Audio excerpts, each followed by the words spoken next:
ایران کے خیبر شکن ballistic missile سے ملنے والے تازہ ملبے کی تصویر نے اس میزائل کی رہنمائی اور وار ہیڈ ٹیکنالوجی کے بارے میں اہم معلومات سامنے لائی ہیں۔ دستیاب شواہد کے مطابق خیبر شکن کے ری انٹری وہیکل میں ایک 4 عناصر پر مشتمل CRPA اینٹینا موجود ہے جو سیٹلائٹ نیویگیشن سگنلز کو دشمن کی الیکٹرانک جیمنگ سے بچانے کے لیے استعمال کیا جاتا ہے۔ اس کے ساتھ میزائل کا متحرک ری انٹری وہیکل بھی دفاعی نظاموں کے لیے اس خطرے کو مزید پیچیدہ بنا سکتا ہے۔ یہ دریافت اس لیے بھی اہم ہے کیونکہ جدید بیلسٹک میزائل کی طاقت صرف اس کی رفتار یا رینج میں نہیں ہوتی بلکہ اس بات میں بھی ہوتی ہے کہ وہ دشمن کی الیکٹرانک جنگ، GPS جیمنگ اور میزائل ڈیفنس کے باوجود اپنے ہدف تک کتنی درستی سے پہنچ سکتا ہے۔ خیبر شکن میں موجود مبینہ اینٹی جیمنگ نظام سیٹلائٹ نیویگیشن کو زیادہ قابل اعتماد بنانے میں مدد دے سکتا ہے، جس سے میزائل کی درمیانی پرواز کے دوران نیویگیشن کی غلطی کم ہونے کا امکان پیدا ہوتا ہے۔ CRPA یعنی کنٹرول ریسیپشن پیٹرن انٹینا عام انٹینا سے زیادہ جدید تصور کیا جاتا ہے۔ اس میں متعدد انٹینا عناصر اور سگنل پروسیسنگ استعمال ہوتی ہے تاکہ حقیقی سیٹلائٹ سگنلز کو برقرار رکھتے ہوئے دشمن کی جانب سے آنے والے جیمنگ سگنلز کو کم کیا جا سکے۔ اگر خیبر شکن میں واقعی ایسا نظام مؤثر طور پر نصب کیا گیا ہے تو یہ ایران کی بیلسٹک میزائل ٹیکنالوجی میں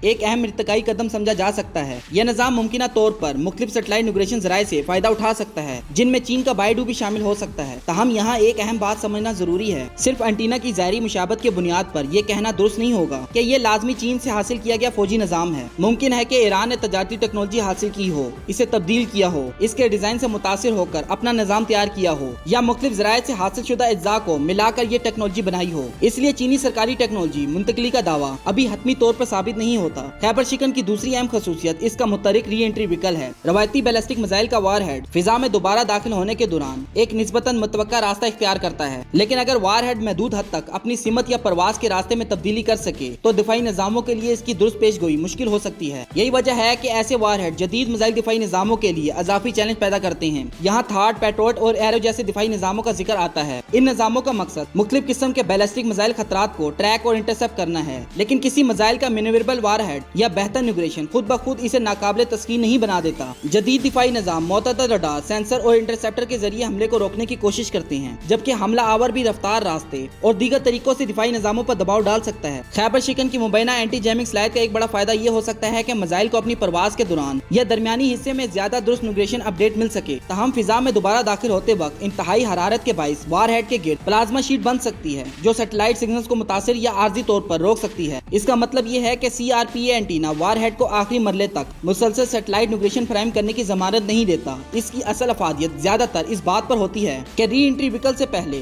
میزائل کی پوزیشن اور رفتار کی سمت کو زیادہ درست بنایا جائے۔